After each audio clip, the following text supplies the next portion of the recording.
9년간의 긴 시간 끝에 다시 베이징에 도착한 트럼프 대통령입니다. 오늘 열리는 미중 정상회담에 전 세계가 주목하고 있죠. 어제 도착해서 내일까지 시진핑 주석과 정말 팽팽한 기싸움을 벌일 예정인데요. 단순히 오랜만에 만나는 게 아니라 앞으로 세계 경제가 어떻게 흘러갈지 결정하는 아주 중요한 자리인 만큼 오늘 신예영 캐스터와 함께 미중 양국의 속내를 낱낱이 파헤쳐 보겠습니다. 안녕하십니까? 네, 안녕하세요. 네. 우리 시간으로 어젯밤이죠. 이 트럼프 네. 대통령이 중국 베이징에 도착을 했는데 네. 2박 3일간의 일정을 소화합니다. 그중에서도 이 시진핑 주석과 끝장 토론을 벌인다고 하는데 이 무려 9년 만에 만남이다 보니까 이렇게 오랜만에 만나는 것 외에도 좀 어떤 의미가 담겨 있습니까? 네, 말씀하신 대로 트럼프 대통령이 베이징을 찾은 건 일기 행정부였던 2017년 이후 정확히 9년 만인데요. 예. 지난해 부산 회담에서는 이 무역 전쟁 휴전을 택하면서 탐색전을 가졌다면 이번에는 실질적인 결판을 내겠다는 의지가 강합니다. 현재 판세를 읽는 두 가지 핵심 포인트가 있는데요. 첫째는 바로 관세의 무기화입니다. 미 행정부가 최근 무역법 301조를 근거로 중국산 전기차의 100%, 반도체에는 50%라는 그야말로 철벽을 세웠었죠. 트럼프 대통령은 이 강력한 채찍을 휘두르면서 중국의 양보를 압박하고 있고요. 중국도 이에 맞서서 맞불 관세로 버티고 있습니다. 사실 이번 회담에서 자동차 문제는 협상 대상이 아닌 걸로 밝혀지긴 했지만요. 사실 이번 간접적인 영향력이 매우 크기 때문에 현재 미국 자동차 시장에서는 아주 긴장하고 있는 분위기라고 합니다. 둘째는 중동 리스크입니다. 현재 중동 전쟁으로 유가가 요동치고 있는데요. 미국은 중국이 적극적인 중재 역할을 하길 바라고 있습니다. 즉 이란을 설득해서 중동을 안정시켜라, 그럼 관세를 조정해주겠다라는 요구를 할 걸로 예상됩니다.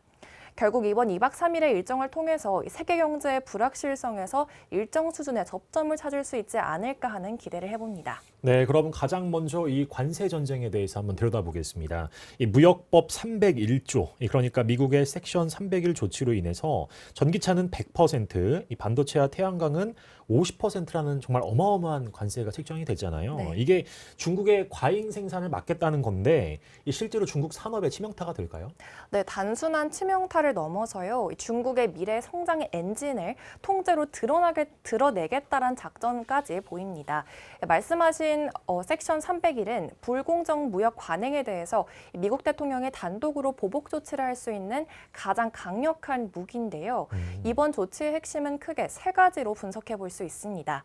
첫 번째로는 이 전기차 100% 관세는 사실상 수입 금지 명령입니다. 25%였던 관세를 4배나 올렸다는 건요. 중국산 전기차가 미국 땅에 바퀴 하나도 들이지 못하게 하겠다라는 강력한 의지라고 볼 수 있죠. 예. 둘째로 반도체와 태양광 50% 관세는 중국의 공급망 지배력을 약화하려는 의도입니다. 중국은 현재 레거시 반도체와 태양광 패널 시장을 장악하면서 전 세계적인 의존도를 높여왔는데 미국은 이 의존도를 끊어내지 않으면 이 미래 첨단 산업의 목줄을 중국이 쥐게 될 거라 판단한 거죠. 마지막으로는 중국이 밀고 있는 신 3대 산업, 즉 전기차, 리튬 배터리, 태양광이 타겟이라는 점입니다. 시진핑 주석은 부동산 경기 침체를 이 세 가지 산업의 수출로 돌파하려고 했는데 미국이 이 통로를 관세라는 거대한 벽으로 막아 세웠습니다. 중국 입장에선 경제 성장률 사수 자체가 위태로워진 셈이죠. 네, 그런데 당하고만 있을 중국이 아닐 것 같은데 이 중국에게도 보복할 만한 카드가 있지 않습니까? 네, 맞습니다. 우선 중국은 이미 흑연, 갈륨, 게르마늄 같은 핵심 광물의 수출 통제를 시작하면서 미국의 목을 역으로 쥐고 있습니다. 이번 베이징談判에서 미국이 관세 수치를 낮추지 못한다면요. 중국은 미국 빅테크 기업들이 가장 두려워하는 원자재 공급 차단이라는 극단적인 카드를 꺼내들 가능성이 매우 큽니다. 네, 정말 양국이 서로 팽팽하게 맞서고 있는 것 같은데 이 무역 갈등에 엮인 이란 전쟁에 대해서도 한번 들여다보겠습니다. 미국이 중국에게 중재를 요구하고 있다고는 보도가 나왔는데 이 유가 이슈와 관세는 무슨 연관이 좀 있습니까? 네, 바로 소위 말해서 돈줄 때문이라고 생각하시면 됩니다. 예. 지금 벌어지고 있는 중동 전쟁의 배후에는 이란이 있고 그 이란의 전쟁 자금줄을 쥐고 있는 게 바로 중국이란 점이 핵심인데요. 이란은 현재 국제 제재로 인해서 정상적인 원유 수출이 거의 불가능한 상태인데 중국은 이른바 티팟이라고 불리는 소규모 민간 정유사를 통해서 이란산 원유의 약 90%를 사들이고 있습니다. 미국 입장에서는 중국의 기름을 사주는 돈이 결국 이란의 미사일과 드론으로 변해서 이스라엘과 미군을 공격하고 있다라고 받아들이고 있죠.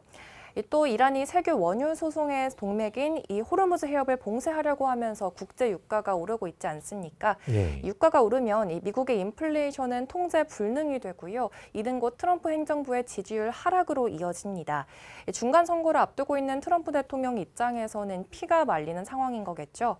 그래서 중국에게 관세를 깎아줄 테니까 중재를 해달라는 거래를 제안한 겁니다. 네, 이렇게 중간 선거를 말씀하신 걸 보니까 이 중간 선거의 지지율 때문이라도 이 트럼프 대통령이 아무래도 이렇게 공격적인 행보보다는 좀 협상으로 갈 수 있는 여지가 있지 않겠습니까?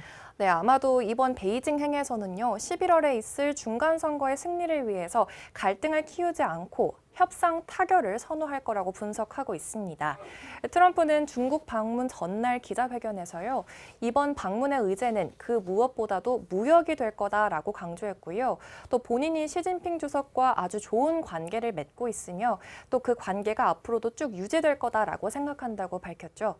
이에 대해서 워싱턴 포스트는 트럼프 행정부가 최고 관세 철회에 따른 중국산 휘토류 유입 유지라는 취약한 휴전 상태를 고수하길 원한다라고 전했습니다.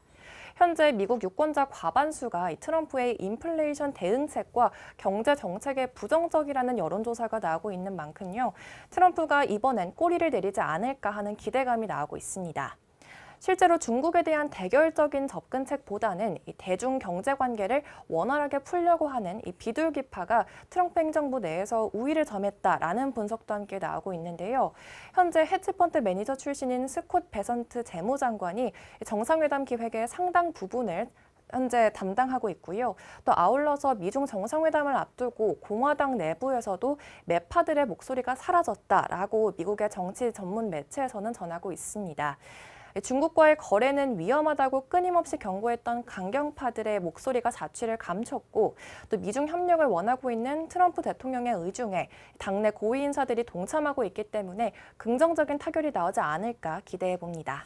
네, 그런데 아무리 협상 타결이 목표라고 해도 이 두 나라가 사실 절대 양보할 수 없는 문제, 바로 대만 문제지 않습니까? 네.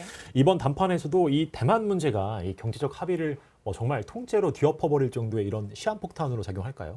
네, 맞습니다. 사실 이 대만 문제는요, 양국 간 입장차가 가장 첨예하게 드러나는 부분이라고 볼 수 있는데요. 네. 이 미국은 대만에 대한 무기 판매와 또 안보 협력을 확대하고 있고 중국은 이를 핵심 이익 침해라고 규정하면서 강하게 반발하고 있습니다.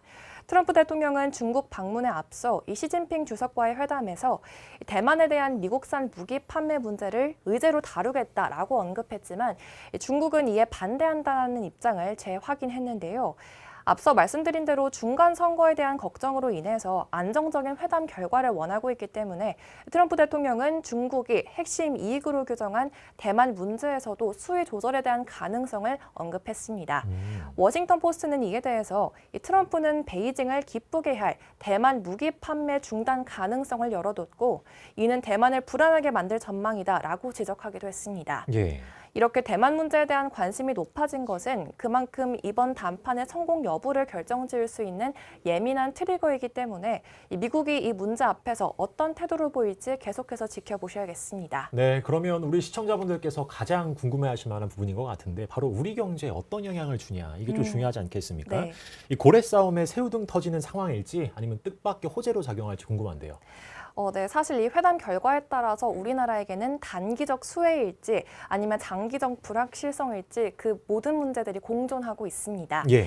우선 미국이 중국산 전기차에 100% 관세를 매기게 된다면요. 우리 현대차와 기아가 미국 전기차 시장에서의 점유율을 대폭 끌어올릴 수 있는 골든 타임을 확보하게 됩니다.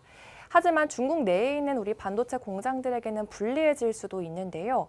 삼성전자나 SK하이닉스의 중국 현지 생산 시설이 미중 갈등의 인질이 될 수도 있고요. 또 중국이 보복 차원에서 우리 반도체 수입을 줄이거나 또 기술 제재를 가하게 된다면 타격은 고스란히 우리 몫이 될 수 있습니다.